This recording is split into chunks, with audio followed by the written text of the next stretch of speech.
yeah, I think we've got all our participants who've joined, our panelists. So what I'll do is I'll make a start quickly because we've got quite a busy schedule today. So I think before I go into the schedule, I'll just introduce myself. So my name is Stacey and I'm the communications manager at the PYA. And just to let everyone know who's dialing in, who hasn't actually heard of the PYA before, we are the Professional Yachting Association, a not-for-profit organisation. Our head office is in Antibes in France, but we've also got a Palma representative, Seb, who's one of our panelists today. The PYA has actually been around since 1991, so going on almost 30 years now. And it's run by a lot of ex-crew, but we've also got a lot of current crew who work as counsellors and advisors for the organisation. Some of the services we provide crew are sea service verification. So we have a PYA SRB, so that's a service record book that we give crew. We assist with yacht rating certificates, and we also assist with applications for COCs and NOEs with the MCA. We've also got some specialist advisors who advise crew on training and also provide some personalized advice for crew who might be stuck in disputes with employers and for general crew rights and contracts. We work on a membership basis, so as well as getting all these services in the membership, we also provide crew with legal defense insurance.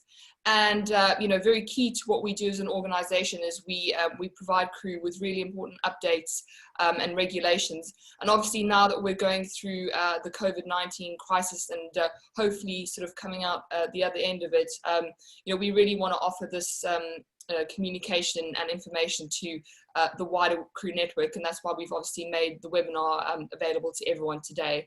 And then just finally, just to say, the PYA also represents crew with regulatory bodies in the UK, such as the MCA. So that's a big part of what we do. So when you become a member of the PYA, you support us representing crew, to make the regulations that crew work under, better for the industry. So that's just the organisation in summary. If anyone who's logged in isn't a member and would like to become a member, we're offering a 20% discount. So if you go onto our website and you sign up using the code WEB20, you'll get a 20% discount for an annual PYA membership. So just to quickly move on, as we go through the webinar, feel free to ask any questions in the chat. We've got a few members of our team from the PYA helping out in the chat, so they can help try and answer the questions, but also some of our panelists will obviously answer the questions either in the chat or as we go through each of their sections. And then I'll also be running a poll during the webinar, so please feel free to answer the poll. It is anonymous, so I'll share those results at the end of the webinar as well. Just to sort of dive through all our panelists, so everyone who's joined us. So at the top, on the top left corner, we've got Jan Pratt from BWA Yachting. Jan, I think your mic's just on mute. Yes, hi everybody. Hi. Can you hear me? Yes, we can hear you perfect, thank you. And then on the top right, we've got Seb Taski, who's our PYA Palma rep. Hello everyone. So Seb's going to give us a little bit of an update on the regulations and things that have been happening in Palma at the moment. And just below Seb, we've got Kim Lorenta, who's our PYA Sea Service Administrator in the PYA office in Antibes. Hey. And Kim's going to give us an update on the regulations in France and in Italy. And then just on the left of Kim, we've got Danielle Gasperin. So Danielle, how are you doing? I'm doing very well, thanks. Hi, everyone. Hi. So Daniel's from Rosemont International. And Daniel, you're going to be providing us a little bit of an update on some of the health and safety regulations that, are being enforced with the fleet that you guys manage. Sure, with pleasure. Great. And then, just to the left of Danielle, we've got Campbell Cormack. So Campbell's from Riviera Yacht Support. and Campbell's going to give us an update on the COVID-19 test kits that they're selling to the industry and the testing service that they're providing on board. So we'll go through that in a second. And then just at the bottom, we've got Mathieu Henry from WYCC Insurance.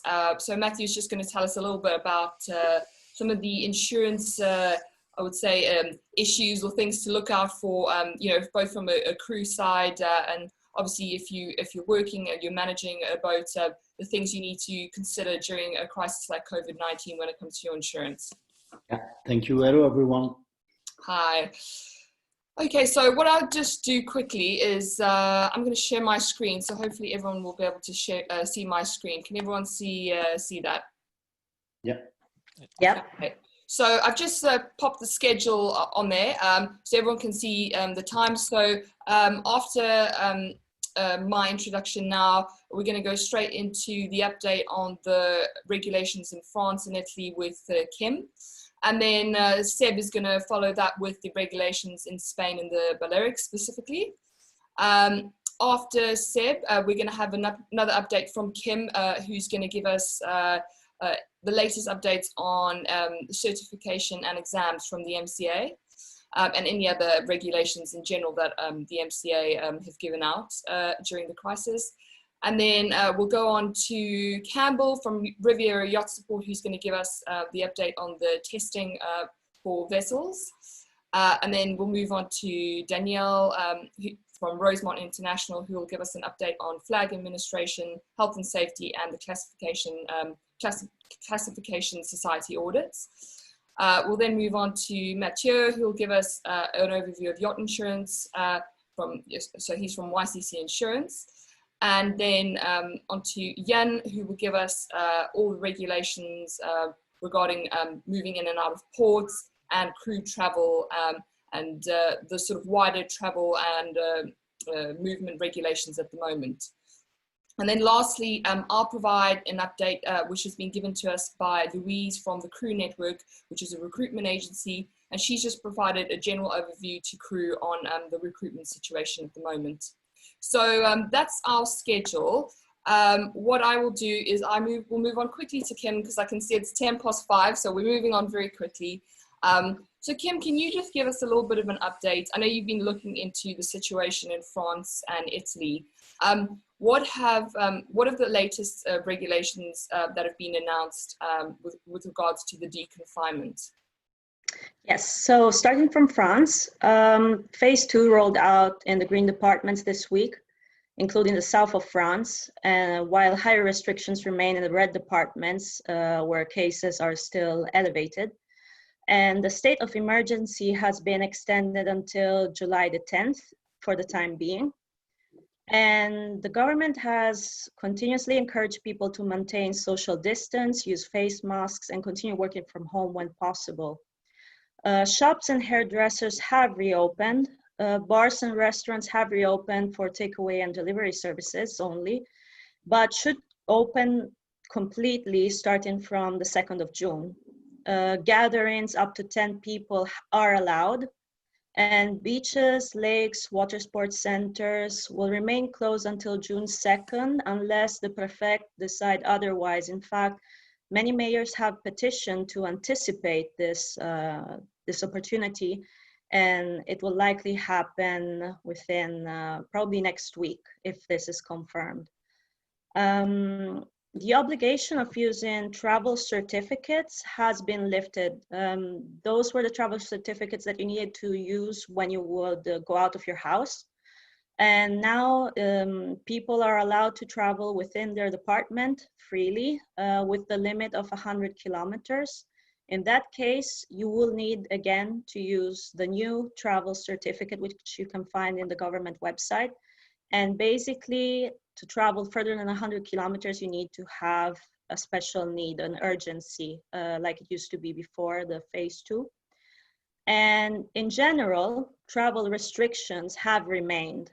When arriving to France, you always need to have the international travel certificate, which basically explains why you are traveling to the country.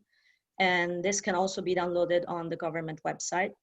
And traveling for crew has been possible and is still permitted if they are in possession of all the right documents. And contrary to an earlier statement, there is no quarantine for people arriving to France from the EU, UK, or Schengen area, regardless of their nationality. So only if you're coming from outside of the Schengen area, EU, or the UK, then you have to face a quarantine period of 14 days. Basically, travel companies will have to communicate the passenger information to the health authorities, and passengers can decide where they are going to spend their quarantine. But in general, people should always contact their closest consulate or embassy before making any arrangements, or contact an agent like BWA who are up to date with all the latest regulations and can assist you. Last week, end of last week, the Préfecture de Maritime has signed a new decree that applies to the waters in the south of France. And basically it's applicable between the 11th of May until the 2nd of June. And it regards yachts as well, but BWA will discuss this more in detail later. And going to Italy instead, phase 2 has started about 10 days ago. And the state of emergency has yesterday been extended until the end of, well, it's extended until July 31st and could be extended until the beginning of next year. So we're talking about end of January 2021. A new decree was discussed yesterday, and it will be applicable starting from next week. And basically it has been confirmed that each region will regulate openings and movements within its territory, following the green light that will be assigned today to regions with positive monitoring results. But in general, even though each region will regulate probably slightly differently, there is a trend of wanting to reopen everything as much as possible starting from next week. This includes shops, bars, restaurants, hairdressers, and beaches, and moving freely within the region and accessing vacation homes or boats within your own region. So the general travel restrictions still apply. This means that for people coming from abroad, you need to have that international travel certificate, which explains why you're traveling to the country, and you need to have all your papers in order. There is a mandatory quarantine period of 14 days for whoever enters the country. So this is different from what is happening in France and probably in Spain as well, but Seb will talk about that in a bit. And again, for crew who have all supporting documents, it's still permitted to enter the country. But again, check with your closest consulate or embassy, or then again with an agent who can provide more details about this, because the regulations are changing very, very frequently. So you never know, basically. There are also about the nautical activities and access to ports in general. Again, the regulations are per region, so they're slightly different in each area. But then again, BWA will be talking about this more in detail later. So that's all for now for me.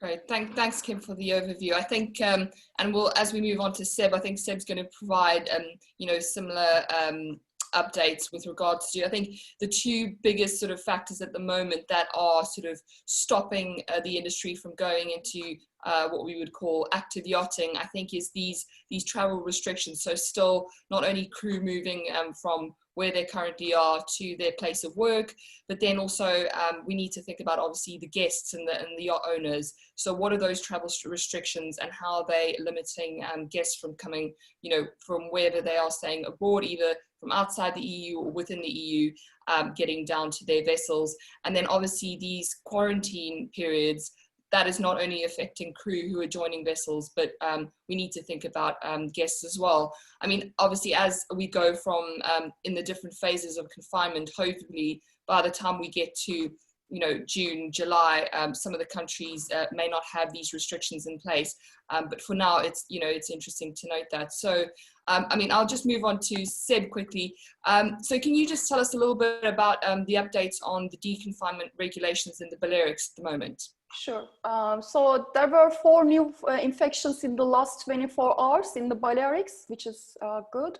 And from Monday, 11th of May, around 51% of the Spanish moved to phase 1 of the government's 4-phase plan to lift lockdown restrictions. Phases 2 and 3 will then commence approximately at 2-week intervals thereafter, depending on the progress of each region. And the new normality is expected from 25th of June. The de-escalation for recreational navigation began for Spain's autonomous communities moving to phase 1, including the Balearic and Canary Islands. Great. That's great to see that, they've already sort of set that date for the new normality to be the 25th of June. So I guess for now, that's I think that's a positive sign and not too far away. Yeah. And just in terms of, the maritime and yachting sector, what regulations have specifically been announced for that sector? With the new regulations of phase 1, which we are living currently, you can practice recreational navigation by people living in the same province, island, or autonomous city in which their boat is moored. Jet skis, pleasure boats, or vessels may not depart more than 12 nautical miles from the port or mooring facility at where the navigation began.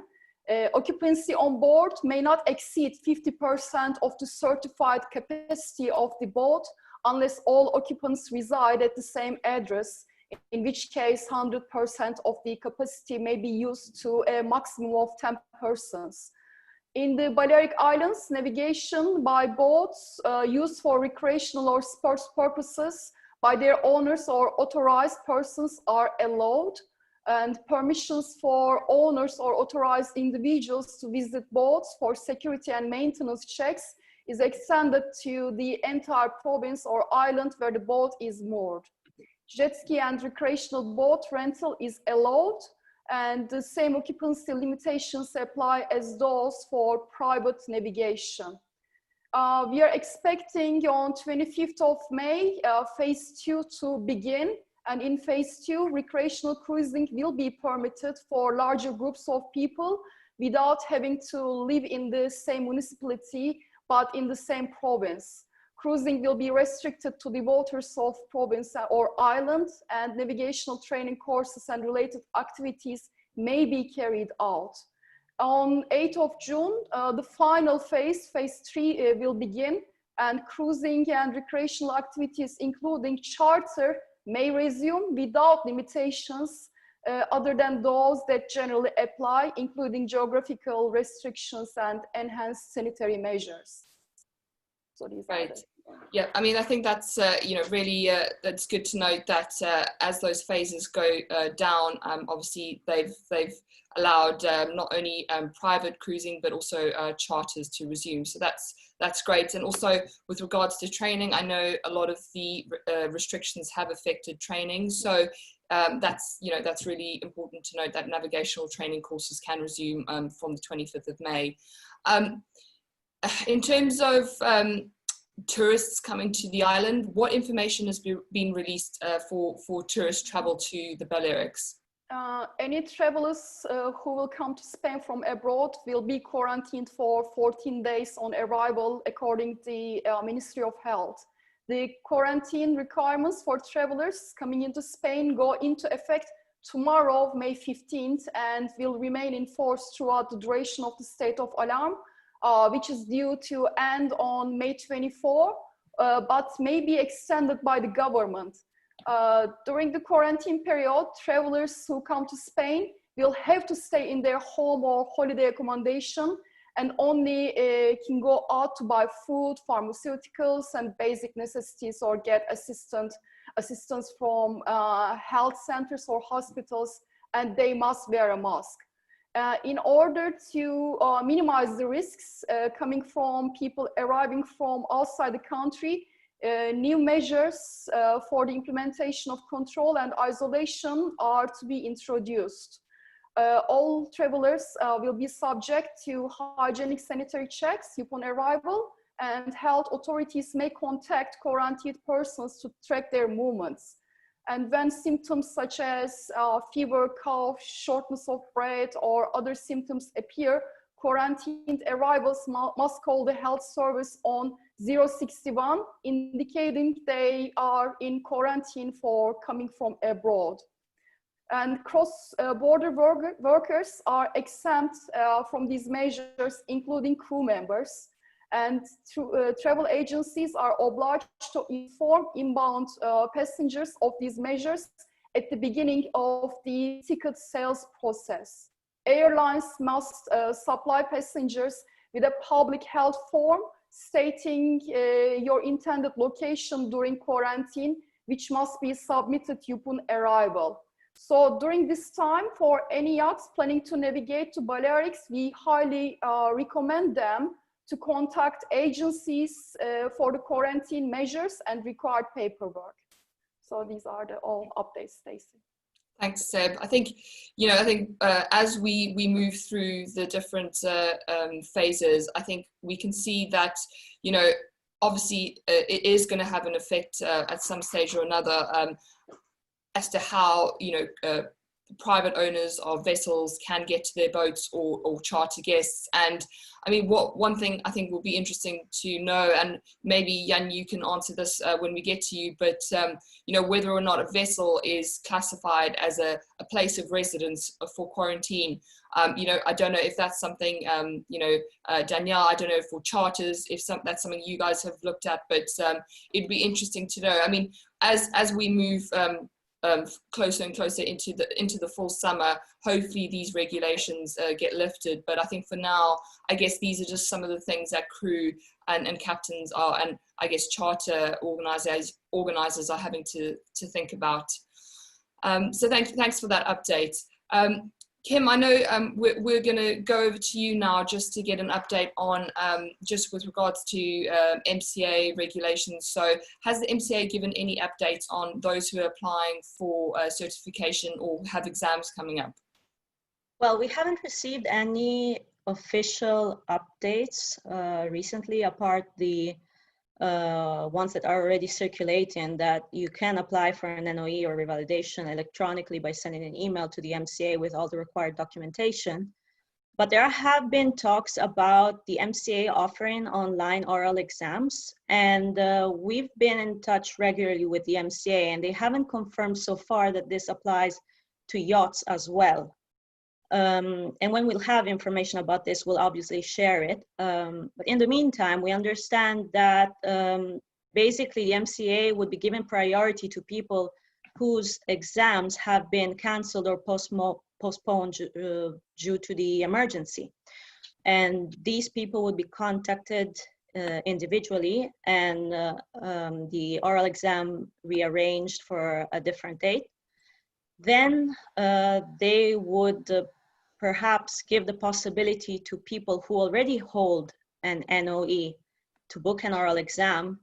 And finally, the MCA would start processing new NOE applications and give perhaps the possibility to more people to do these oral exams. Another thing that people have been asking is, can people apply for NOEs if their seat time hasn't been updated? And the thing is that they don't know that our office is closed, but we are working. We're working from home. So you can still get all your seat time verified, even though we cannot update your physical service record book. Once you have all the requirements, so we verified your sea service online, you can email all the required documentation to the MCA, the deck department, or the engineering department, CC us in the email, and we will follow up with the verified seat time, which doesn't appear in your service record book. So you have to do as usual. You just upload your testimonials to your profile. The file will go into a queue. We will verify the seat time, and you will see the status will change once it's been verified and approved by an SRB officer. So If you need to have more information about sea service verification or applying for an NOE, you can drop an email to us at srb@pya.org and we'll answer all your questions. Thanks for that update, Kim. Everyone will just see that I've just launched the poll in the webinar. So those are anonymous, so feel free to submit your answers and I'll share the results at the end. I think what we really just want to gauge with the poll is, you know, how many people who are working on boats have actually got set dates for when they're going to be cruising in the water. And I think the next big thing that, you know, we need to consider, you know, taking in consideration the updates that Seb and Kim have just given us on the regulations with regards to quarantine and travel restrictions is, you know, whether vessels are going to be testing for COVID-19 or not. So, you know, if you are testing or you don't know, feel free to just submit your questions, I mean, your answers there, sorry. So I think this is probably a good sort of lead into our next panelist, Campbell from Riviera Yacht Support, who's going to be telling us a little bit about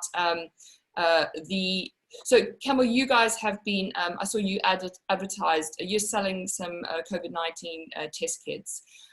What kind of test kits are those, and how can crew and management companies go about getting hold of those kits? So the kits, it's a blood test kit, self-test, come in a pack of 50 to let you know it does need to be done by someone who's a holder of an in-date certificate of proficiency at medical care at sea. This is getting requested by captains and sometimes management too.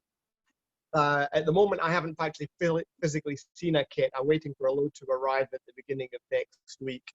Like I said, it's a blood test, so it shows if you have had or if you've got the immunities to the disease.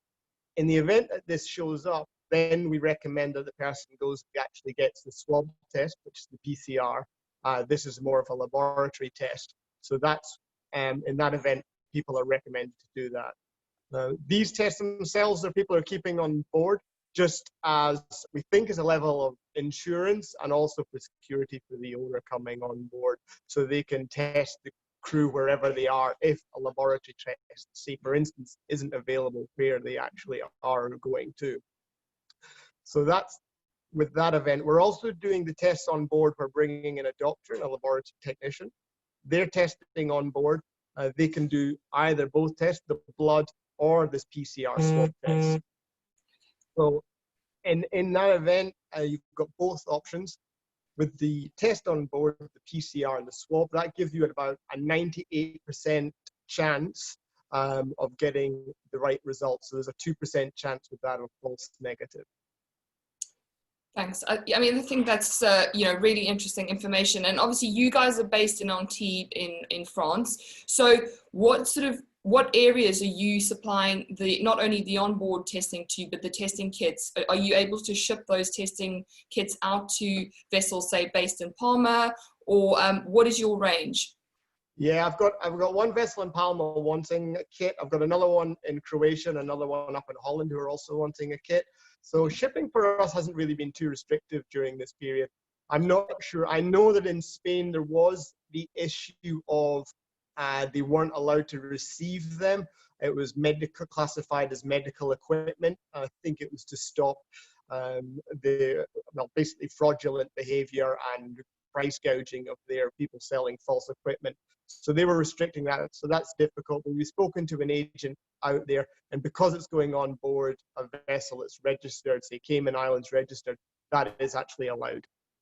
Okay, thank you. I mean, I think you know, I think you're one of the first companies I've seen actively you know, supplying these kits and this testing service to the industry. And I think specifically for charter vessels who need to do a turnaround, so getting you know, guests off the vessel and getting new vessel guests on, you know, potentially management companies might see this as an insurance to get guests tested before they come on board, or most likely the guests wanting to know that the crew have been tested. So I mean, I think at the moment, and I don't know if Jan, you can answer this when we get to you, but I think I haven't seen any strict regulations, certainly from the authorities, for vessels doing mandatory testing. I think at the moment it's definitely up to the discretion of the management companies or the captains themselves. But I think what's really good is that obviously you guys are providing the service, that it's available. Once if crew do test positive for COVID-19, or a guest, if they're testing guests as well, I guess crew and captains and management companies will need to be aware of what the regulations in their specific country are that an individual would need to follow, because not only will you need to follow the regulations that are set out by the captain or the management company, but all the regulations are very much going to be determined by the individual countries in which the boat is moored. Yeah, I mean, in respects to that, we're not seeing any, as you said, not any legislation. So at the moment, it's up to the boats and the management. We're seeing boats are very hot on the 2-week quarantine period if they're bringing in crew, because if they've got the boats already being clean, that's something they really want to maintain. One of the things that can help do if we're having a rotation of crew, instead of doing the 2-week quarantine period, which is not compulsory in France, what they can do is they can do reduce it to a 4-day quarantine period, because the virus also takes time to appear in the bloodstream as well. It's not immediate. That's why medical authorities prefer the PCR test, the swab, even though that's got a 30% chance of false negative, because it also it shows it when it's actually in the nose or in the mouth. With the blood test, it takes a little bit of time, can take up to 4 days to get into the system. So what we're saying is, rather than having a 2-week quarantine time and losing a crew member or crew members ashore in an apartment, you can cut that down to a 4-day quarantine period. Bring them in, they can stay in that apartment or wherever offshore, self-quarantining for 4 days. Then they can do the test. And at the end of that, it's a very fast result, whether it's the self-test or whether it's the laboratory test, which is the laboratory test has a little more obviously onus behind it because it is a bit more official. You have a printed paper, something that you can show a management company. And then with that, they can go on board. So it can help with that. So rather than losing a crew member 2 weeks, you can have them lost for 4 days and still be going around and really quite respecting this quarantine measures. Yeah, I mean, I think that's great. And I think that was, the 14-day quarantine period at the moment seems like it would cause quite a big barrier in the industry, just in terms of movement of people on or off boats. So I think if that can be reduced to 4 days, I think that offers a lot more flexibility, and obviously that will boost business because it's a little bit more attractive for the industry to work around. So I think that's, that's great. I mean, one thing that I guess this makes us think about is, a lot of vessels when they are cruising like to stop off in different locations, guests get off board, go to restaurants. And I think that side of yachting might be restricted this summer, if that type of thing is in place, specifically if such stringent testing and measures have been put in place to get crew and guests on board. So that's just one thing to think about. But I guess as we move through the different phases of de-confinement and see how the virus evolves in the Mediterranean and in Europe, and I guess globally, because this doesn't just affect obviously one area or one region, it's definitely a global problem. So it'd be interesting to see sort of how those regulations evolve. But I definitely think having access to testing kits is a definite asset to the industry, and will help a lot of crew and boats get back on the water sooner rather than later, and obviously change over crew or change guests if needed to. Yeah, and that's just something, it's to give a level of security and knowledge. I mean, as we know with this disease, there's so much uncertainty, and we're just learning, and everything is changing so quickly. But it's just adding an extra level of security and confidence for guests, because guests are very, they want to know that their crew are clean. The crew are clean. Some of our guests are quite aged. One of the issues with the charter is, I mean, before we've been used to having 24-hour turnarounds. So now is it going to be more like a 4-day turnaround to let the virus appear? Because then you need to provide security not from the charter guests who've just left, but the new arrival charter guests who are coming on board. So it's that level of security for them too, or whether it's the new set of guests arriving, whether charter or private. Yeah, I mean, one thing that will be interesting to see as it develops, and again, maybe Jan, you can shed some light on this, is, you know, if a country has enforced a 14-day quarantine, if you're coming from a higher risk country or a non-EU country and you're coming, you know, into say France, Italy, Spain, wherever, it would be interesting to know if these countries or ports would recognize the tests that you provide, specifically the lab tests, as a means for allowing a vessel to either come into port or leave if, you know, someone has flown in and is supposed to be in quarantine. So, you know, I think this, yeah, it's definitely a good asset to the industry to have that available. Yeah, yeah, and it's going to be hard to get all sort of local authorities to recognize the situation of what's valid and what's not. With these tests, and then trying to get a whole crew laboratory tested. The problem is as soon as you do the date of a test, as soon as the test is done, the test is no longer valid because someone could have picked it up as well, of course. So there is that instance. I mean, what we're seeing is any vessels who are arriving, if they've had any symptoms or any signs of coronavirus, of course, they have to declare that before arrival. And then take the necessary measures. So again, that would be an enforced 2-week quarantine. They don't have to do that here, as we know. Yeah, and I mean, I think at the moment, you know, obviously there's been a lot of debate about the different tests as well, which ones are more effective. I mean, I think at the end of the day, I think having testing available in the industry can only be an asset. I think at the end of the day, there's still going to be, you know, like you say, once you tested, and, you know, you step off the boat and maybe you interact with the provisioner, you might have just picked up the virus and you've just had the test sort of the day before. So there's going to be risks, and I don't think there's no foolproof solution at the moment. But I think having that testing, especially if a vessel is leaving a dock and going out to sea, I think can be one step of, you know, safeguarding in place. So, you know, I can only see it as an asset, but I think at the same time, we're still going to have to live in a world where there are going to be a lot of health and safety risks, and those will need to be managed carefully. Yeah, absolutely. So as we're seeing, there's no 100% certainties with anything. There's no guarantees. We're just trying to provide security and knowledge so guests can come on board. We can get our industry moving. We all want to see a season start. People can hopefully go on board a boat with more confidence. Maybe boats are going to charter and they'll have to sign as part of the contract. They step on board for the charter and they're not allowed to go to restaurants or mix and mingle. You could even see something like that. It's like step on board. They come in from the tender at Saint Laurent de Var from the airport straight away, and then they just do a 1-week charter where it's swimming off the back of the boat. Maybe we're going to see some kind of charter like that to avoid this, to minimize any exposure to the virus, to keep vessels and crew and guests as clean as possible. Whether that suits the guests or not, but it is something that we can foresee. Yeah, definitely. I think, you know, what you've just said is, you know, definitely a scenario that you could see playing out. But I think the one thing just to stress right now is, you know, I think no one's got the absolute answers. I think authorities are trying to understand how this can be managed.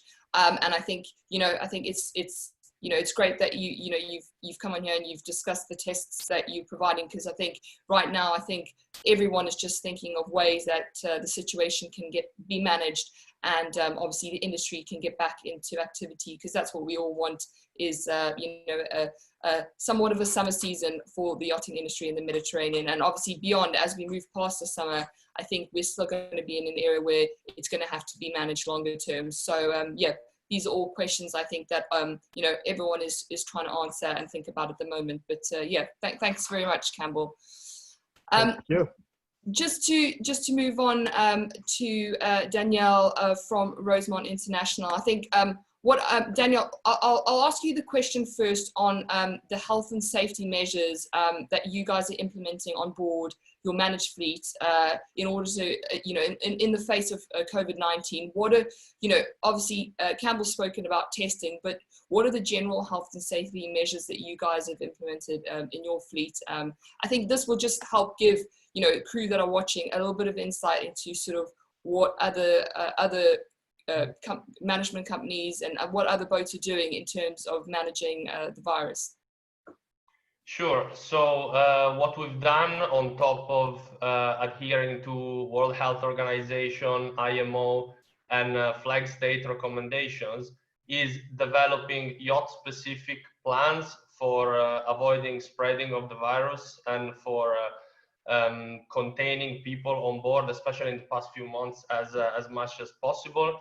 Of course, these, as I said, are yacht-specific measures on top of what is internationally recommended and has been drilled into our heads: the social distancing, the washing hands, no contact, so on, and so forth. Another vital piece is information. We've tried to keep crew appraised and informed as much as possible about the situation, as we are doing now with this webinar, through fleet notices, and technology is definitely on our side these days: social media posts and simple being in touch with our crew and our captains. Now, what is probably changing for everybody is most shipyards, especially here in the Med, have reopened and have resumed their activities. So crews on board are likely to experience a much higher amount of visitors than they have during the past few months where everything was closed. So the use of PPE is definitely imperative. What do I mean by PPE? I mean face masks, I mean hydroalcoholic gel on board, soap, and social distancing. And please make sure that any people that are visiting your boat are made aware of these measures and are following them, because you might have some yacht-specific measures that an external visitor might not be aware of, and he definitely needs to be informed. We are, as some of the measures that we are implementing is sanification of a determined work area prior to commencement of the work, and at the end of the day, upon completion of the works. This is something that we have done.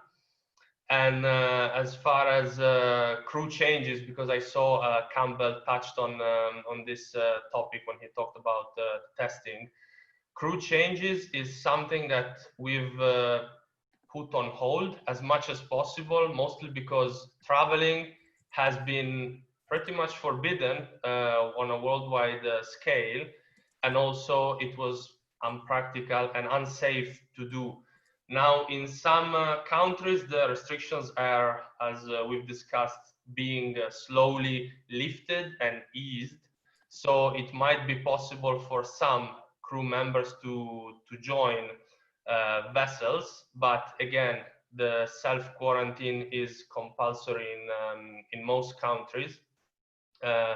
But in the France scenario, we have personally done what Campbell was suggesting for one of our vessels, the self-isolation for 5 days and then testing prior to embarkation of the seafarer. This allowed to cut the waiting time considerably. It was definitely an advantage. So I definitely do see testing as a viable option where it's accepted and safe and smart to do so, because if a seafarer is tested in his home country, and I'm just hypothesizing right now, and then he's going to the airport, taking a flight, and coming with the suitcase on board, the testing might not be valid anymore. So careful planning is definitely advised in this instance.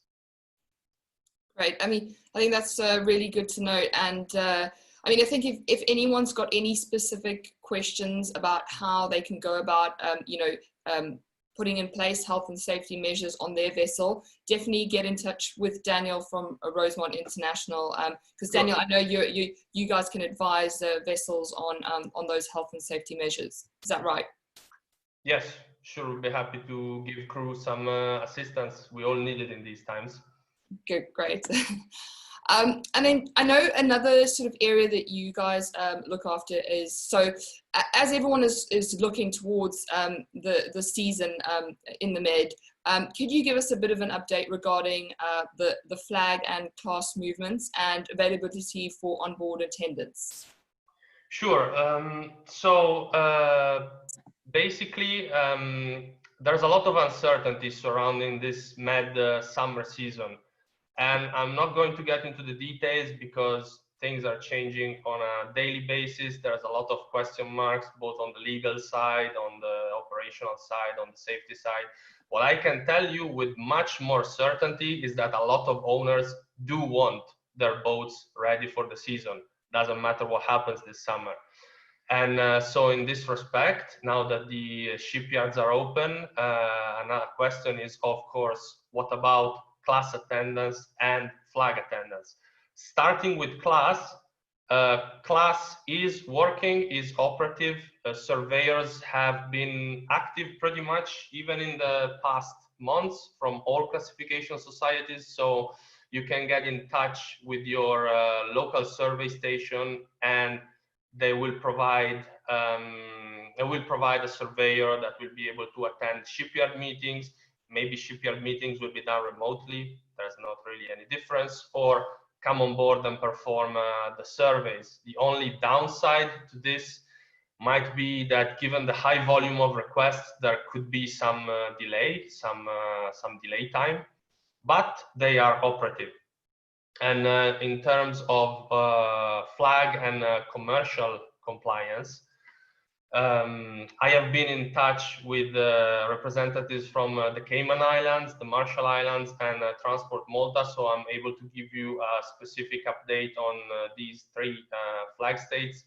The Cayman Islands have surveyors, local surveyors in Greece, in Italy, in Spain, and in south of France. By the way, Spain, I mean mainland and also islands. So they are able to come to Palma and all the Balearics and everything. I've confirmed with them. So again, they are experiencing an unusually high volume of requests, but surveyors are working and efforts are being made to attend the vessels as much as possible from their side. Moving on to the Marshall Islands, they have put up a system where a case-by-case evaluation is done on the vessel, and should the certificate come to an expiry and the surveyor is not able to appoint, the technical team will make sure to do everything in their power to extend the certificate as long as the surveyor is able to finally come on board and complete the survey. So should you be on board a Marshall flagged vessel, I encourage you, and have such an issue, I encourage you to get in touch with the with the technical team from the Marshall Islands. And last but not least, Transport Malta have adopted a similar scheme. When they're not available to attend the vessel, they will perform remote surveys. I've personally been witness to a remote survey the other day from Malta. It's a very smooth process. And this will enable them to give a small extension to the commercial compliance certificate, just so the inspector can come on board and conclude the inspection. Now, I saw a question regarding crew certification, expiring crew certification in the chat before. I don't remember from who, I apologize. But this sort of ties into this discussion. Please be aware that every major flag state has come up with regulations for extraordinary extension of validity of certificates, such as certificates of competency, ENG ones, and medicals, STCWs. So if you are in this specific situation, I encourage you to get in touch. If you're having this problem, to get in touch with flag state, either through your captain or your management company, and they can try to help you out. I can only say that all the people that I've been in touch with personally from flag and from the yachting industry in general in this period have been very pragmatic, solution oriented, and very, very helpful indeed. So things are definitely looking better. Yeah, thanks, Daniel. I think you're right. You know, I think from what we've seen from the PYS point of view, a lot of the authorities have been, you know, like you say, very pragmatic. They understand the situation, and a lot of extensions are being granted for certification that's expiring, or training courses that are expiring, or, you know, if, like you say, if a surveyor can't get onto a vessel, you know, I think authorities are being understanding and aware that, you know, we are in, you know, very unique circumstances at the moment. But yeah, thank you very much for that update. And if anyone's got a question for Danielle, feel free to pop it in the chat, or we can try and cover it at the end. Was there anything else, Daniel, that you wanted to give an update on before we move on? Just for crews and everybody, a general word of caution, because we've all been locked up and caged for a long time, and now that the restrictions are being eased, sort of everybody wants to get out there, and I understand that, but I would advise to keep it a bit quieter for a while and see how it goes, so we see the end of this situation sooner rather than later. Thank you. Great, thank you so much. And I think, yeah, I mean, I think that's a really good point. You know, even though we're moving into de-confinement, I think people need to be really aware. And I think specifically if, you know, you're wanting to work on a vessel, you know, it's really important that you look after your own health, you know, because I think, you know, if you're not and you're wanting to go on board a vessel, it could end up being, you know, not a very good situation if there's an outbreak and you're out at sea. So I think, you know, it needs to be very carefully managed, and crews specifically need to be very aware of the situation.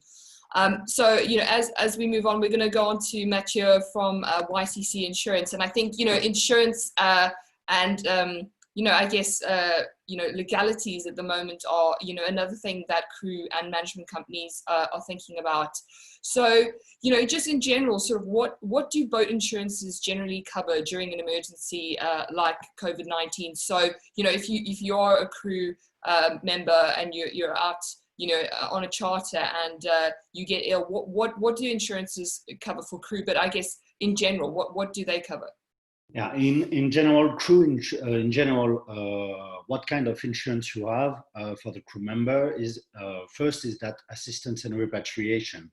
That will be covered if you are doing charter activity or not, if you are in your country or not, you will be repatriated. That's the first things that will be organized with an insurance. The second thing is really medical treatment in that case. In case of emergency, that will be not really not so far the event occurred, and you will be treated directly at the hospital, etc.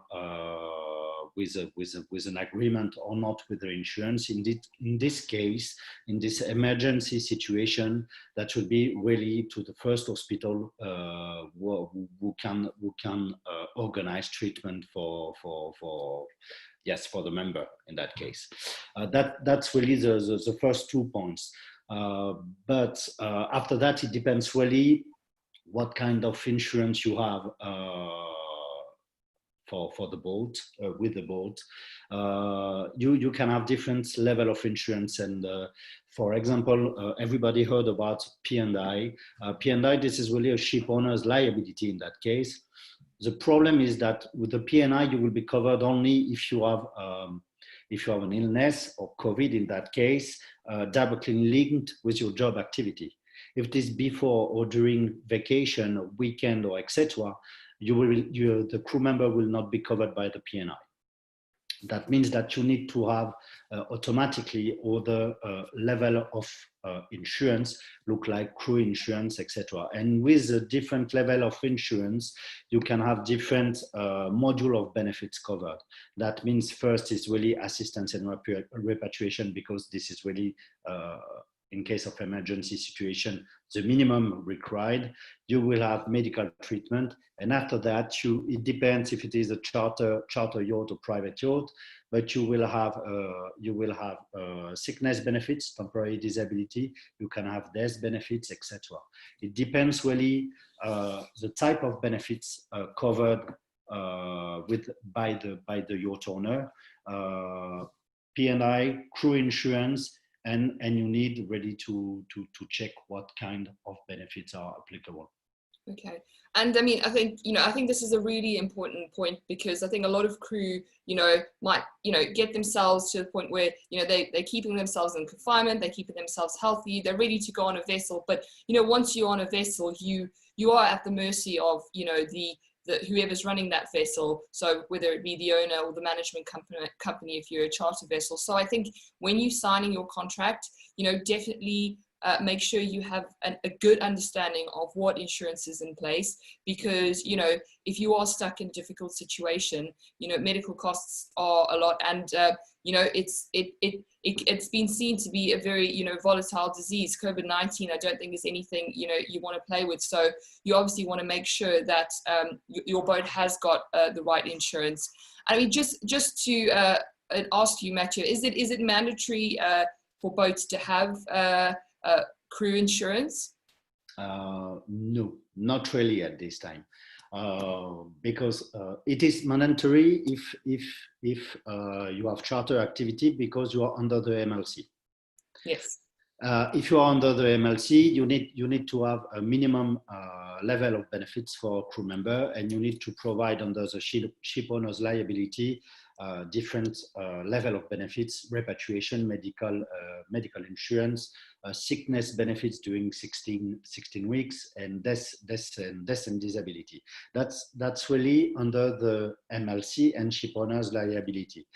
After that, you have also local law that can be applicable, but it depends really where you are based. If you are based in France, probably many of crew members and managers heard about the French legislation who say that it is compulsory to be covered with a social security system, ENIM in France, or private scheme, or another social security system.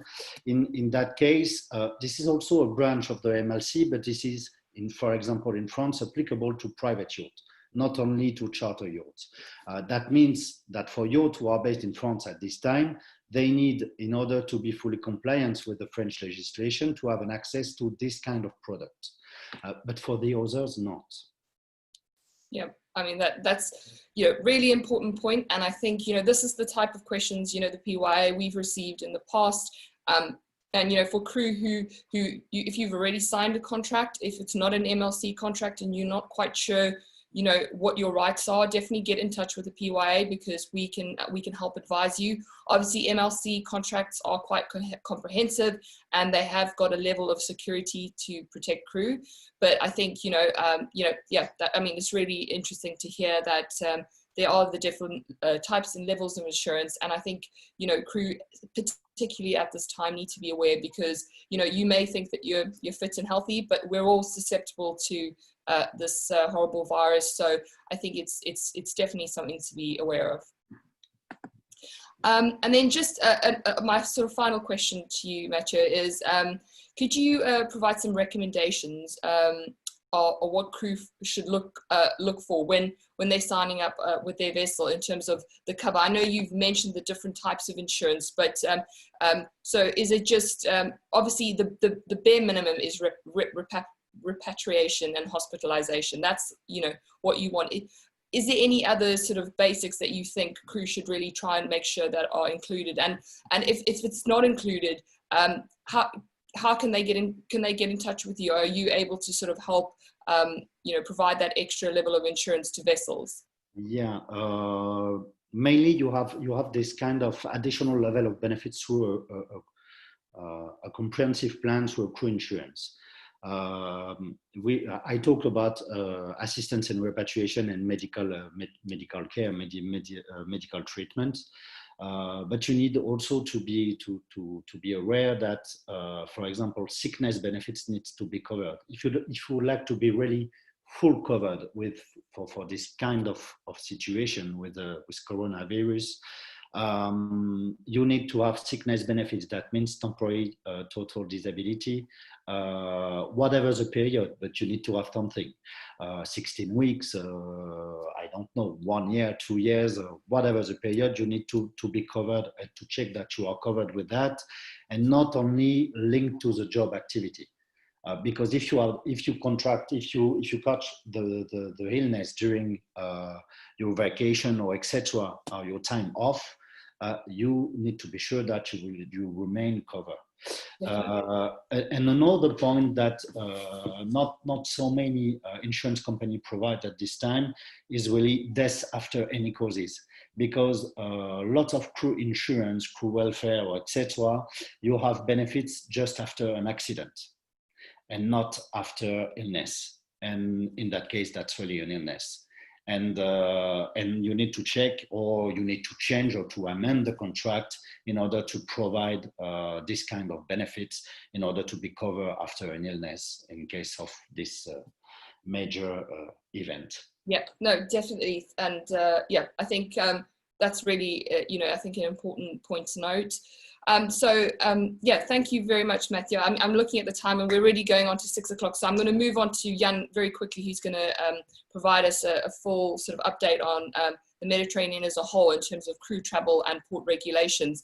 If anyone wants to get in touch with Matthew and ask him a specific question about their insurance, I'll drop, Matthew, is it okay if I drop your details in the chat so people can get no problem. Great, thank you so much. So Jan, just moving on to you.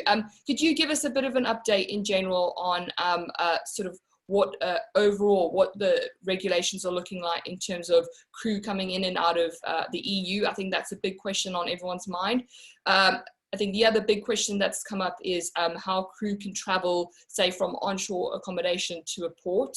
Obviously, that's going to depend on different country regulations. Yeah, I mean, possibly you could just give us a few of the highlights. I know you've prepared some information to share with us. Yes, indeed. I wanted also to add some updates on ports and the navigation. And as we talked about it a bit before, on the quarantine requirements and also on guest movements in the Mediterranean. I will also try to complete the presentation with some answer that you have asked, some answers to the question I asked during the webinar. So I just wanted to remind, first of all, that all the regulations change daily. So I know everybody has mentioned it, but it's important that you keep that in mind. And it's very important to always double check with your local contact before taking any decision. It's also very important to always double check the internal rules of the ports and the shipyard, because sometimes their rules are stricter than the recommendation of the country. Also regarding the crew and the guests, I mean, all of you, you're unique, you've got your own profile, your own request, so you always have, it's general ID I'm going to give you, and always all cases have to be treated case by case. So again, you have to check with your local contact to make sure that you fill the gaps. And also last thing before I start regarding the crew movement is that all the information are based on the local rules of the country where the boat is located, but it's important to always check the rules of the country, either of destination or of origin, to have a complete overview of all the restrictions. So for Spain, as we speak, all ports in the country are open to yachts such as shipyards. Yachts can be welcome only with confirmed bookings, either if you come from outside Spain or inside Spain. Once in Spain, there is no legal compulsory quarantine if you have no declared case of coronavirus on board. The pre-arrival protocol is stricter than before, and the authority requires additional documents, such as the Maritime Health Declaration and the Ship Sanitation Certificate if you are commercials. Crew member contractors can join and leave the yacht. Normally there is quarantine for people arriving in Spain, as Seb mentioned earlier during the webinar, but there is some potential exception for crew and contractors. However, as a preventive measure, it's common practice to always do this quarantine anyway in isolated accommodation. No problem to get transit visa, to be stamped in or to be stamped out, but additional administration has been put in place, so the operation is a bit more complicated than before. As we speak, there is no guest movement, but as also Seb mentioned, if everything goes well, the Balearic should enter in phase 3 around May-June, and at that time, charter, navigation, and guest movement should be allowed under certain conditions. Barcelona might enter in phase 3 shortly after. For France, so there is a decree that has been issued on the 8th of May by the maritime authorities regulating the navigation of ships and maritime activities. This new regulation was suggesting that only private vessels were allowed to navigate in a limit of 54 nautical miles from the berth or mooring buoy. However, this decree has been since revoked. Indeed, now yachts are considered as merchant vessel and not private vessel according to the law. So following this logic, these new restrictions from the COVID-19 regulation are not applicable anymore, and movement of these merchant vessels are authorized if the yacht is going into a shipyard, or if the yacht has a long-term berth in a port, like a summer contract, for instance. If the yacht is going to stay for a long time in a port, it's authorized then. But if it is possible to do short-term stops in each port. So I know it's a little bit confusing for France, and in fact, it was a bit complicated to have a clear idea of what are the rules. But to sum up and to give you an idea, a yacht can come to France, choose a base for a couple of months at least, and do day trips in a limit of 54 nautical miles from the port. But as the tourist activities are still forbidden, charter is not possible, neither guest movement. So we hope by the 2nd of June, there will be a new regulation and we'll have a clear idea, and hopefully it will be easier to interpret this time. Definitely. Regarding the crew movements, just completing Kim's presentation, so seafarer has a special status and they can travel to join the yacht in France, but they can also leave to get back to the hometown. There is no quarantine imposed to travelers coming from UK and EU. There are talks of imposing a quarantine for travelers coming from outside the EU, but nothing has been confirmed. It's common practice to isolate crew upon arrival, or as Campbell was mentioning also the test, it's also something that we're pushing because it's always a good safety. For Monaco, it's a little bit different. Ports are still officially closed. If you have a long-term berth contract, the port authorities could allow you to come upon authorization of sanitary authorities. Yacht can also depart upon authorization if is leaving for another destination. For navigation, it's still unclear also in Monaco, because on one side you've got the Monégasque maritime authorities that say that the borders are still closed, so navigation is allowed only in the Monégasque water. But on the French side, we are still waiting to receive the confirmation from the relevant authorities to know if yachts coming from Monaco are allowed to anchor in France. So still here, there is a little bit of uncertainty about the border, let's say, between Monaco and France. Crew movement are possible in Monaco. You must present a medical certificate mentioning the absence of any symptoms. The crew member will be placed in quarantine. At the end of the 14 days, there will be a new medical certificate will be necessary to be validated to lift the quarantine. The boat will be placed in strict quarantine for 14 days unless it can be proved that the crew in question is isolated from the rest of the team, or if not, what most of the boats do, they just organize external accommodation, so there is no quarantine to be put on the boat. A maritime declaration of health must be sent in the 48 hours after the crew member joined the vessel. If the crew member has a negative test upon arrival, so here again the test can be useful, there is no quarantine required for the crew. Regarding guest movements, despite the fact that the heliport is open for special requests, the tourism is still forbidden, so technically there is no guest movement allowed. Italy, again, it's region per region. There might be some different interpretation, but to give you a general idea about the country, yachts are allowed to come to Italy if they go to shipyard or have a long-term berth. They are subject to the free pratique and quarantine if they come from outside Italy. There is no navigation or movement from a port to another in Italy unless it's for a very specific and urgent reason, like you need to go to the shipyard for work, or you have a new berthing contract. You have to notify the authorities and get, of course, a special authorizations. No guests allowed because, again, in Italy, no tourism activities are allowed. All the tourism activities are suspended, sorry. And we hope by the 18th of May to get a new update, so next week. For the crew, crew can join the yacht following the Health, Maritime and Immigration Department's procedure and open the authorizations. I know there was a question from someone that was asking the list of documents. So it's a long list of documents I'm happy to share with you. I'm not going to enter into details, especially because we're running a little bit late. But if you have any question, you can send me an email and I'll send you all the details. Also, as Kim suggests, rules changing region from regions. To give you an idea, in Tuscany, each individual arriving from outside the country is subject to quarantine prior to embark the boat. But in Liguria, when you embark, the crew is asked to send an update COVID blood test. If you don't have it, then after you must be put in quarantine for 14 days. Transit, it's important, transit visa operation for repatriation of crew are not suspended anymore. So you can do it again, but it's under certain conditions, sorry. So you have also to fill the gap to be able to go back home. For the other countries, I will be a little bit quicker. So Tunisia is closed, port is closed, and maybe there will be a touch and go movements allowed in the next couple of weeks. In Malta, also the port is closed, and no date is announced as we speak for reopening. However, last Monday, the port authorities informed that for some arrivals, there could be some authorization for valid reason, like if you come for the flag, for instance, for flag requirements. The thing is that in Malta, the airport at the moment is still closed until end of May, so there is no guest or crew movements possible. Turkey and Albania, there is no individual movements allowed in both countries. Yachts can only come for bunker and provisioning, and then after they leave immediately after. And in Turkey, it's only if it's emergency situation. For Greece, the borders are closed for commercial and private yachts until the 18th of May, with more likely an extension of this date. So we'll see next week if there will be an extension. Non-EU citizens cannot enter the country until the 15th of June. It's a new date that has been released recently.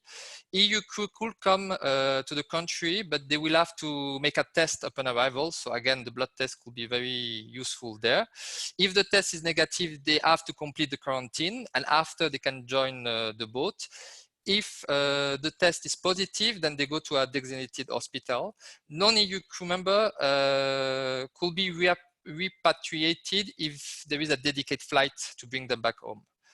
For Gibraltar, so Gibraltar was one of the only ports that remained open all this time. All yachts can come alongside for bunker and or crew change without any specific restriction, as far as they feel no to the question of the coronavirus health local declaration. If they feel yes to any of these questions, then there are special conditions that will be enforced, and like just doing fuel and depart right after. The good thing is that airport is open in Gibraltar. So for crew movements, the government of Gibraltar allows crew change to take place for vessel within the anchorage or alongside with pre-check before joining. For guests, you are allowed to join the yacht upon certain conditions, and there is no quarantine or mandatory test required for people arriving. So it's a very important point for people movement and in the industry. I'm going to finish with Montenegro and Croatia. So Montenegro, you've got Porto Montenegro, Port of Bar, Porto Novi Marina that have received the permission to take incoming yachts. You can also do bunkering operation there with 24 hours notice.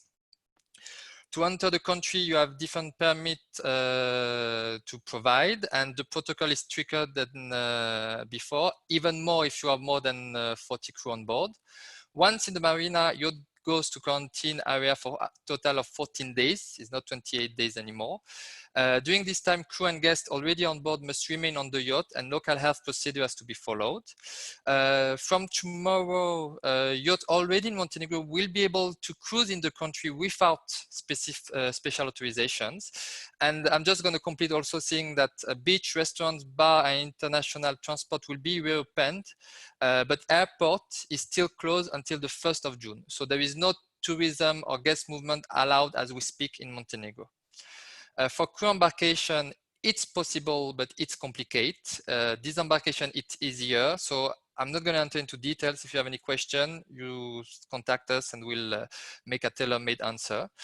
And I'm going to finish with Croatia, which is the country that have been the most in advance in getting back to business. So as of the 5th of May, all yachts over 24 meters of length are allowed to enter Croatia and obtain berth in one of the Croatian port currently operating. Once in Croatia, cruising is allowed inside the country. As per the most recent decision, borders are open to both EU and some non-EU nationals people. So when you are not an EU national, you have to fill some condition, but potentially you could join Croatia. So in other words, crew movements are allowed upon certain condition, and foreign nationals who are owners of a property or a vessel located in Croatia are allowed to enter the country under certain instruction given by the Croatian Institute Public of Health. No quarantine will be required upon arrival, but during the stay in Croatia, the individual will need to act according to the instruction received by the police border. The border is closed for boats under 24 meters until the 18th of May. The clearance formalities can be done only in Dubrovnik, Split, Šibenik, Rijeka, and Pula. All the other borders for yachts are closed for the moment. And restaurant, bars, shopping malls, and all local international airports are operating from the 18th of May. So I think that's I more or less, I hope I'll start to answer to all your questions. If you have any other question, you let me know. We can help you with a lot of things. So don't hesitate to get in touch, and we'll do our best to assist you.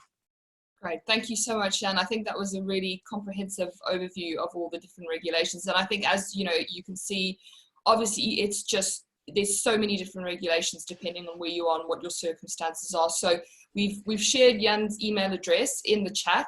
So I've seen questions come through. So yeah, send Jan an email address if you've got a specific question, because he'll be able to answer that for you.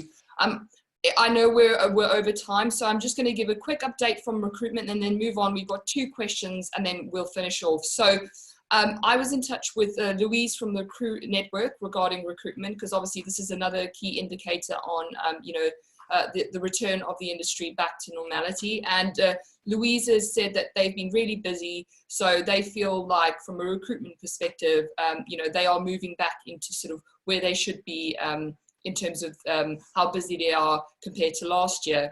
I mean, the one thing Louise did mention was that a lot of boats have decided to stay US or Caribbean side, so they've had a lot of recruitment there as well. Yeah, I think in general, recruitment seems to be good. I think one thing that you've said, Jan, which I think,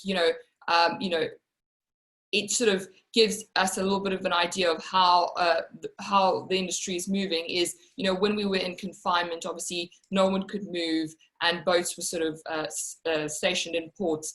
I think crew movement is definitely, there's a lot of crew movement at the moment. So if you're trying to get to your vessel, I think for most countries, based on what Jan said, I think you're able to get to vessels, and a lot of ports are obviously opening up and allowing boats to move if it's within a distance of their bases. I think the last and final thing I think that we really do need to hear is, when will countries really open to tourism? So obviously in France at the moment, you can't get to another region if you can only move within 100 kilometers. So as a guest and as an owner of a boat, that's, I think, the final regulations that will really determine the return of the industry back to full activity. So just to finish off for everyone, because I know we're well over time, 2 questions that came through that I just wanted to shoot out was, one question is to Campbell. So Campbell, I don't know if, I'm sorry, it's been a while since we had you. Just when it comes to testing kits, there was a question that came through that said, I'm seeing several of these kits being available in the maritime industry. Are you providing Corona Safe or Martech Maritime Limited kits? What are the names of the kits that you provide? The kit is called Corona Safe. Corona Safe, okay. And it's an EU certified kit, Corona Safe. Perfect. Okay, thanks, Campbell. And then one question, I think this might be able to be answered by Mathieu from WYCC. So in terms of legalities and liabilities, if do crew members have cover if they had to pass the virus onto a guest? And therefore it would basically, so if you're on day 2 of your charter and you've booked a 14-day charter and you're a crew member, I mean, obviously it's really difficult to tell who gave you coronavirus. I think that's probably the answer in that question. But I think, what is their liability to, if, you're on day 2 of a charter and the guests come down with coronavirus and the charter has to be stopped? Does the insurance cover the charter? I don't know. Where do we stand on an insurance point of view? That should be under the ship owner's liability in that case. Really, not if it is under the crew liabilities, prove that the crew was had the coronavirus before the guests. that will be, the crew will be covered under the ship owner's liability insurance. Okay, brilliant. So I think one last question to Campbell, which I think obviously is an important question, is how much are the kits that you're selling? They're 1,385 euros without VAT. So 20% VAT on that, depending if it's applicable to the vessel. One thing to note about the kits is they come with a solution. There's a single bottle of the solution, that's proving solution. So in that respect, it means the kit can't be split. So you say if there's a couple of vessels, you can't just say, okay, I'll order one kit, give you 25 bits, and I'll give you 25 other bits. This one bottle of solution is part of that kit. Perfect, thank you. And so that 1,000, is it, you say 1,300, is that for how many do you get in that? 50, brilliant. Okay, thank you. Thanks, Campbell. Thanks very much. And sorry, just to correct, I'd been saying YCC for you, Matthew. It's WYCC insurance, so sorry about that. No problem. Yeah, and I mean, obviously, we've tried to share our panelists' information and details in the chat. So if you've got any specific questions, definitely get in touch with them. But also, obviously, the PYA, we're here to help crew. So if you've got any questions or anything that hasn't been covered in the webinar, please do get in touch. We'll be following up this webinar in another 2 weeks' time with an update. I think as the situation is evolving, crew and not only crew, but the whole industry has got a lot of questions. And as you can see, we've tried to answer as many as we can, but there's still a lot of unknowns, and there are these questions out there that we're still all waiting to be answered by the authorities. So we'll be hosting another webinar, which we'll advertise. But yeah, just a big thank you to everyone who's joined us. Thank you to our panelists. And yeah, hopefully it was really informative. And yeah, if anyone wants to become a member of the PYA, you can go on our website and put in the code WEB20, where you can get a 20% discount. So yeah, hopefully I haven't missed off anything, but yeah, thank you very, very much to everyone. And yeah, we'll speak to you guys again in 2 weeks' time. Okay, thank you. Thank you. Thanks, guys. Thank you, everybody. Bye-bye. Bye. Bye-bye.